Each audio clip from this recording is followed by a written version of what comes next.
Tinokugamuchirai paBSM TV patiri kutarisa pamusoro pemutemo waMwari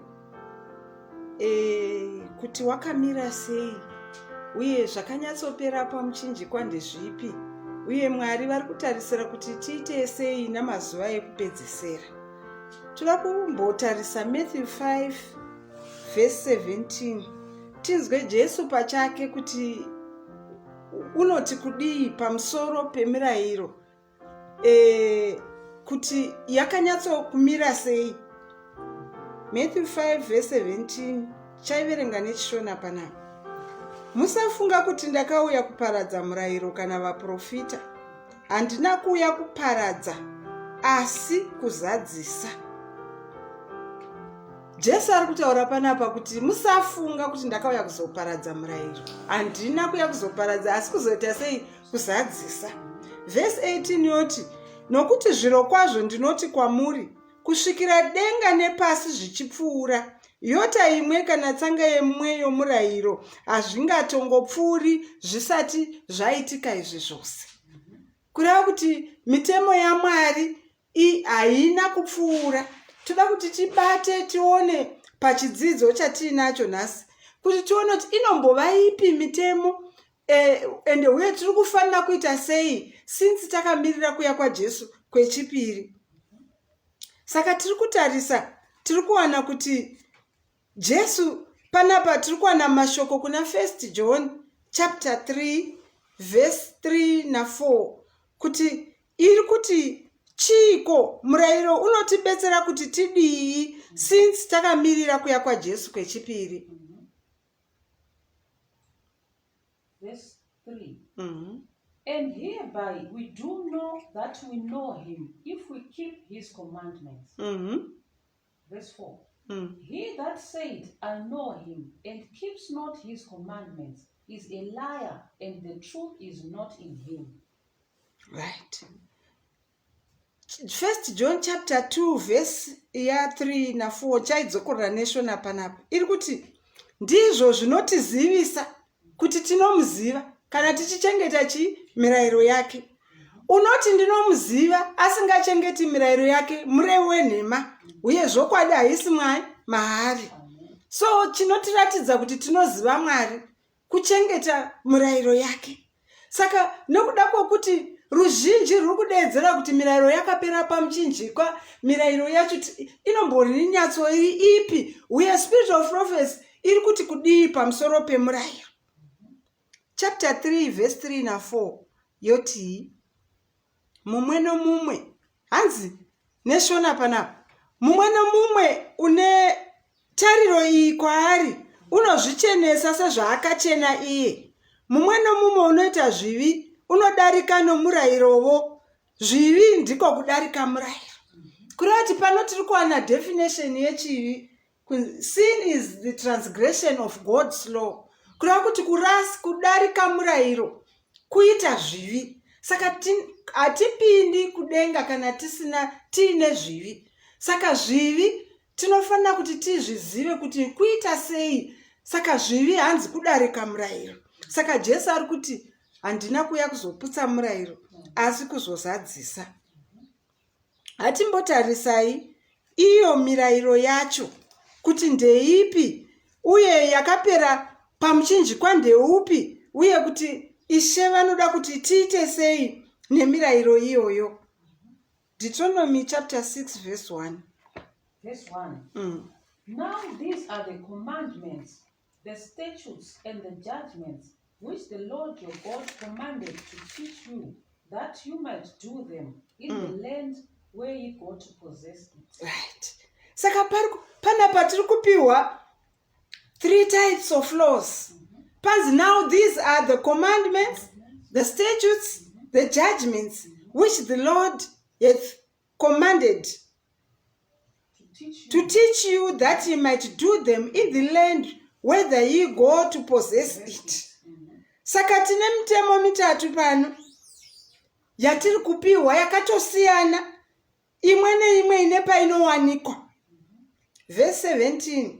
Verse 17. Ye shall diligently keep the commandments of the Lord your God, right, and his testimonies, and his statutes, which he has commanded you. Pawedzerwa mutemo wematestimonies. Kureva kuti tave ne4 types. Ma-commandments, ma-statutes, ma-testimonies. Right? Saka toda kuona kuti mitemo iyi tinoiwana papi. Pane mutemo wasara uri kuna wema-ordinance. Numbers 19 verse 10. Numbers 19 verse 10. Regai tiverenge panapa ne Numbers 19 verse 2. Verse 1 and 2. Zvino Jehovha akataura naMozisi naAroni akati, ndiwo murayiro wakarayirwa naJehovha achiti, taura nevana vaIsraeri vauye kwauri netsiru dzvuku risine mhosva, risine kuremara, risine kumboiswa pajoko. Nechirungu uri kubuda uri mutemo wama-ordinance. Kureva kuti mutemo wanga uine chekuita nekuurayiwa kwemhuka kwamakwai. Saka tave ne5 types of laws. Saka John ati ndizvo zvinotizivisa kuti tinomuziva kana tichichengeta mirayiro ipi iyoyi.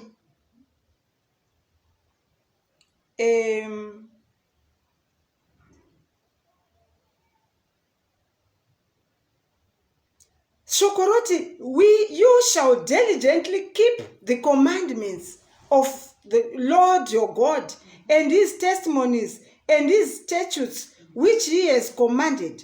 And the Lord commanded us to do all these statutes, to fear the Lord our God for our good always, that he might preserve us alive as it is at this day.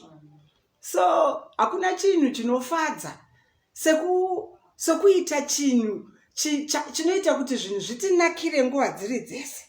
Saka kana tichida kuti zvinhu zvitinakire, hatichengetei mitemo yaMwari.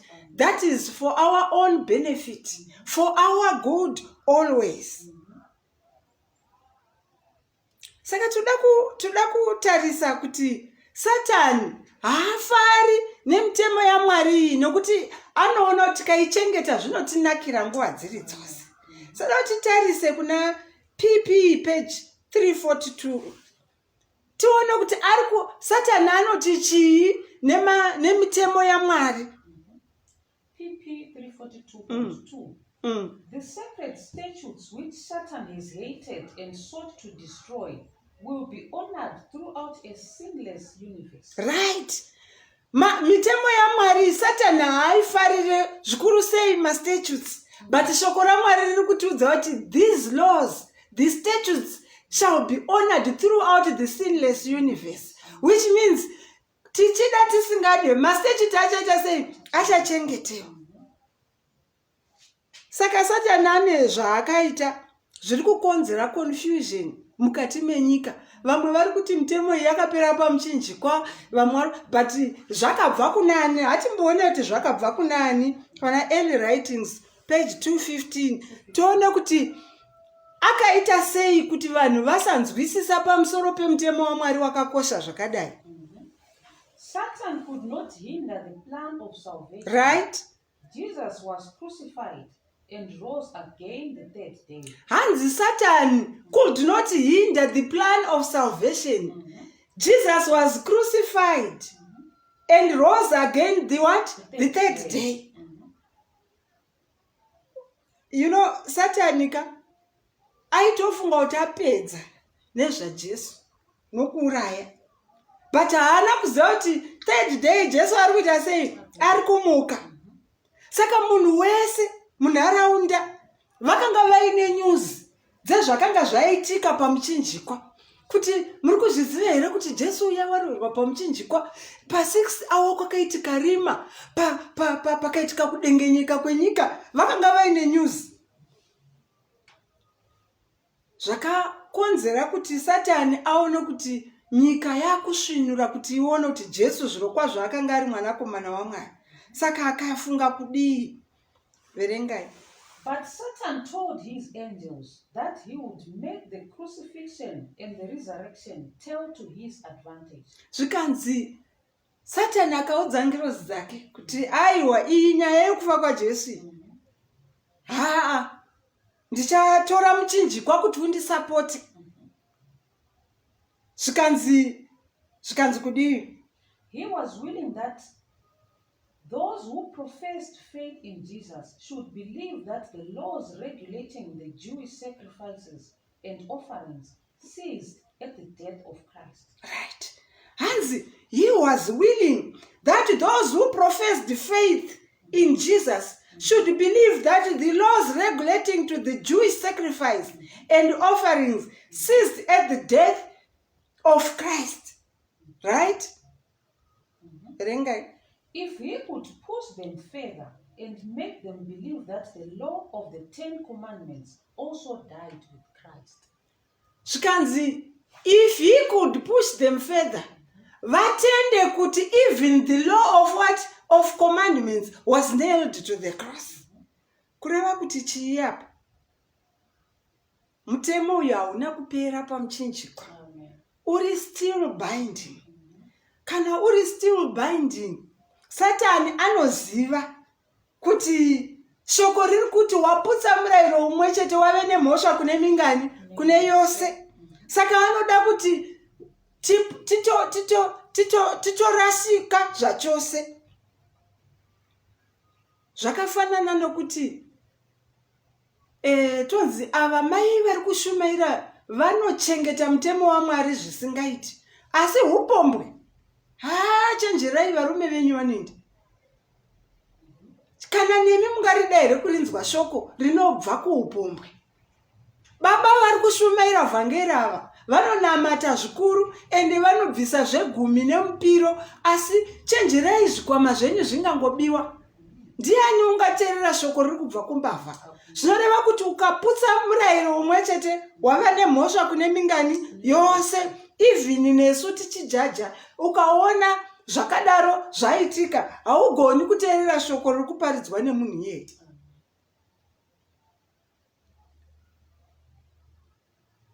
Saka toda kuti tione kuti mutemo Bhaibheri pamitemo iyi iri mishanu riri kuti wakapera pamuchinjikwa ndeupi?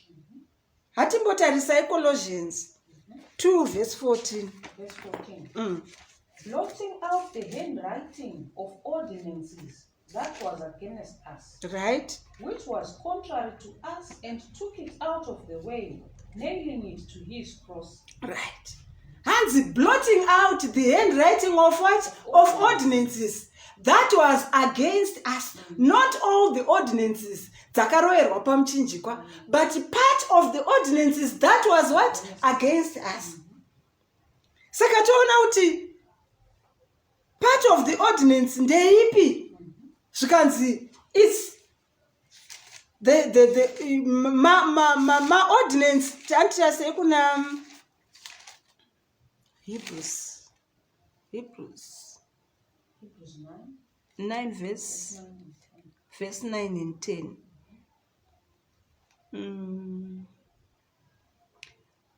Hanzi pano neshona wakanga uri mufananidzo wenguva ino vanobayira nayo zvipo nezvibayiro zvisingagoni kukwanisa pahana yake iye unoshumira, nokuti yaingova murayiro wenyama wezvokudya nezvokumwa nezvokushamba kuzhinji wawakatemerwa kusvikira panguva yokuvandudzwa. Saka mutemo wakapera pamuchinjikwa. It's part of ordinances that was against us. Mutemo wezvibayiro nemhaka yei nekuti gwai guru rakanga rarifa painai pamuchinjikwa katasa even kuna Desire of Ages kuri kutaura kuti type has met its what? Antitype. Kureva kuti gwai rainongedzera kunani? Kuna Jesu. Saka gwai rafa. Ndosaka Christ vaakuti iwo, take this bread This is my body. Take this wine. This is my blood of the new what? New covenant. Verse 16 yoti chi Colossians. Verse 16. Colossians 2 verse 16.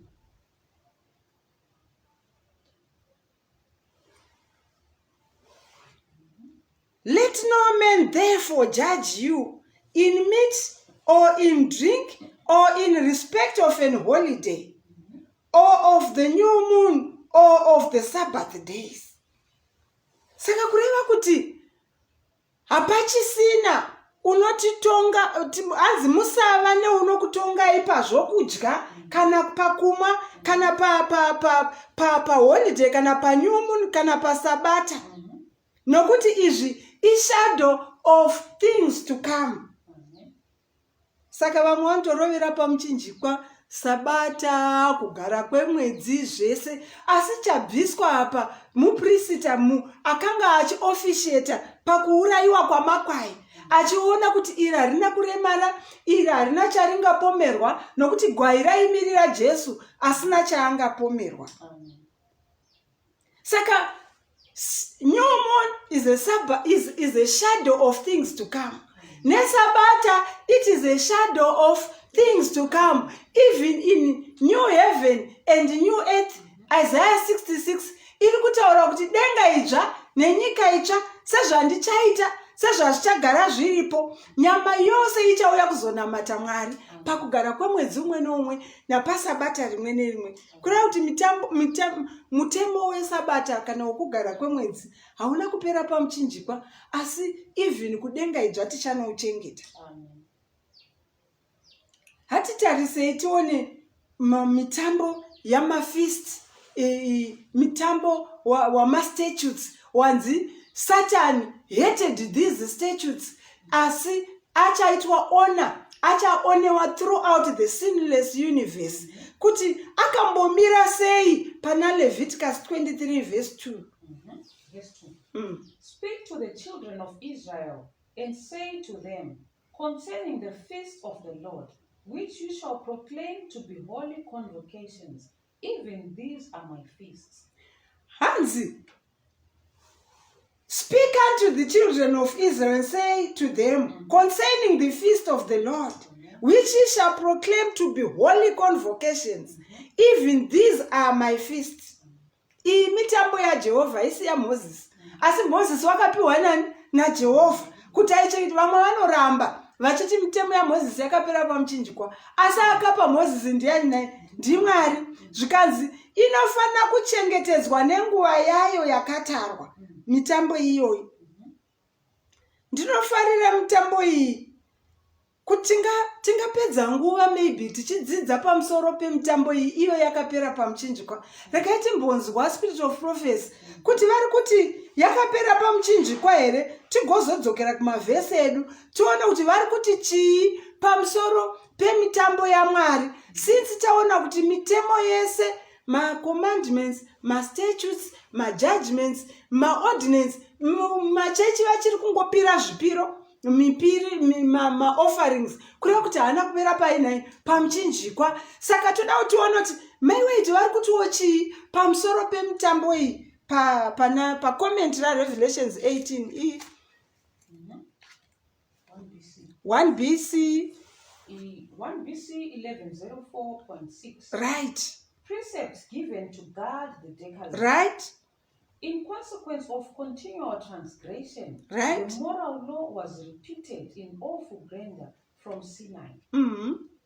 Christ gave to Moses religious precepts which were to govern everyday life. Right.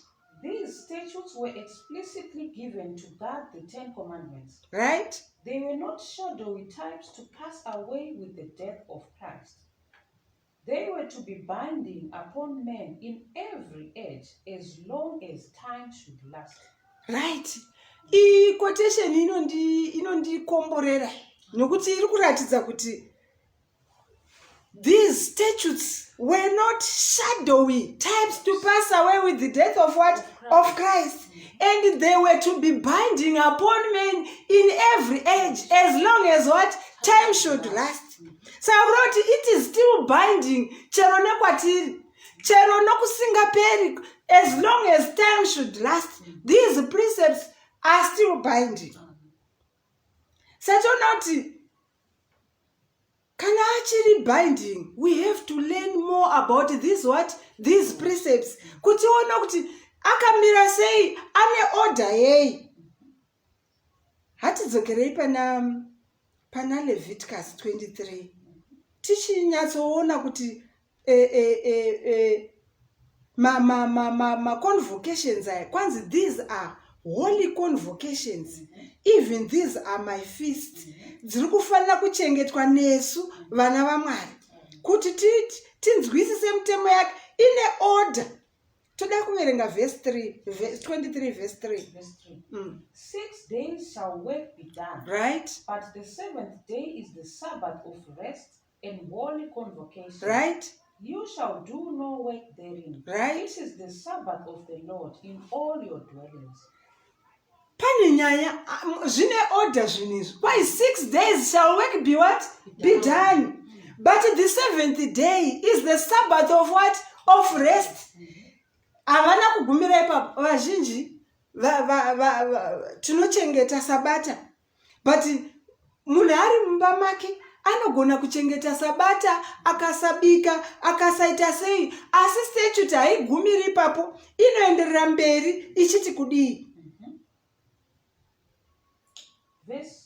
It is an holy convocation. You shall do no work therein. It is the Sabbath of the Lord in all your dwellings. Kureva kuti kana tachengeta sabata tikagara mumba hazvina kukwana. We need to what? To convocate. Saka nyaya yeconvocation iri kuwanikwa kubva pastatute. If you go to Exodus, haitauri nezvokuti enda kuchechi. Asi kunze enda kuchechi, it is from Leviticus 23, which means my statutes. Ndo ari kutiudza kuti tiende kuchechi. Verse 4. These are the feasts of the Lord, even holy convocations, which you shall proclaim in their seasons. Zvakarongeka izvi. Haungoti pawafungira kuchengeta feast wochengeta. Zvine order. Unototarisa pakalenda raMwari kuti season yandavepo yandave mairi ndeipi, saka nguva ino ndeyechii. Saka iri kunzi these are the feast of the Lord, even holy convocations, which you shall proclaim in their what? In their seasons. Saka haumiriri haungoti chero zuva rawafunga kuti ndo sabata woti ndakutochengeta sabata izvozvo. There is the counting kuti sabata rinochengetwa kubva papi kusvika papi. Haasi ose mazuva ari sabata, haasi ose mazuva anoitwa mafeast aMwari. Saka tikada kungotarisa kuna Genesis chapter 1 verse 14, when God created the stars, moon and the star, and acreator pa verse 14, tukwana regai tiverenge pano neshona. Mwari akati zviedza ngazvivepo panzvimbo yedenga, kuti zviparadzanise masikati nousiku, kuti zvive zviratidzo nenguva namazuva namakore. So if you are counting, you go back to the calendar raMwari, woona pane zvakasikwa. Mwedzi wagara here, wotonoti wapinda pane umwe mwedzi, woita holy convocation yemwedzi. Mwedzi wagara here, tapinda musizini ipi. So from the creation, Mwari vakaisa calendar yavo kuna Genesis 1 chapter.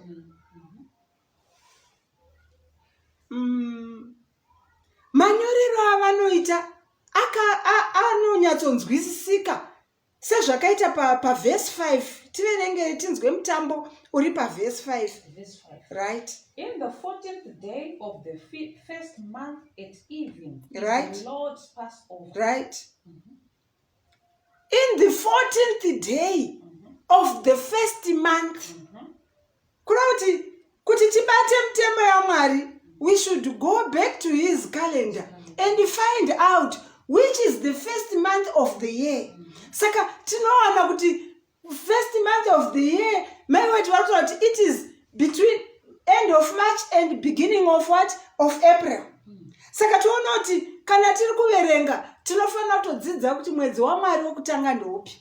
Saka paGregorian calendar toona kuti mwedzi waMwari unowanza kuperera muna April.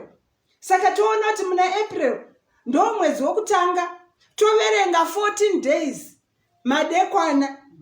Taona kuti madekwana akwana tochichengeta Passover uri musi wa 14. Hazvingoitiwi chero. Saka mutemo yaMwari chidzidzo chiri kutiburitsa kuti it is still what? Binding. Saka even these last days kuri kutumirwa Elijah the prophet kuti atiratidze atidzosere kumitemo yaMwari yamastatutes namajudgments. Zvikanzi Elijah ari kuuya. Toda kungoona quotation iri kuratidza kuti Elijah ari kuuya, ende kana achinge auya vanhu vachati kudii, iye acha zvichafamba sei. TM page 475. 475.3. Prophecy must be fulfilled. Right. The Lord says, behold, I will send you Elijah the prophet before the coming of the great and dreadful day of the Lord. Right. Somebody is to come in the spirit and power of Elijah. Right. And when he appears, men may say, you are too earnest. You do not interpret the scriptures in the proper way. Right. Let me tell you how to teach your message. Vane rombo rakaipa vachatadza kunzwisisa Elijah kana achinge atumwa. Ndiudzewo kuti kana atumwa iwe woti hauzivi message yawauya nayo. Let me tell you how to teach your message. Elijah une dambudziko revanhu vanoziva chaizvo, but vanhu ava vanoti vanoziva. Elijah anzi vachati you are too earnest. You don't know how to what? To interpret your message. Let me tell you how to teach your message. Saka nyaya iri kuitika ndeyekuti pakupedzesera iyi mitemo yaMwari haina kupera pamuchinjikwa, nokuti tiri kutumirwa Elijah kuti atiyeuchidze mastatutes namajudgments. Ndo hatisiri kuita paperiod ino. Mitemo yeSabata tachengeta, kugara kwemwedzi, kudii, zvese tiri kuyeuchidzwa naElijah kuti yakatikoshera mukati meupenyu hwedu. Zvakatikoshera izvozvo. Ngatiteererei message yauya naElijah. Tinyatsonzwisisa kuti Mwari vari kuda kuti tidii, tinyatsotevedzera nemazvo, nokuti Satani hanzi ari kuuya kuzobvisa vana vaMwari, to use the cross kuti abvise mitemo yaMwari achiti yakapera pamuchinjikwa. Saka we have a lot to learn and a lot to unlearn. May God bless the reading of His word.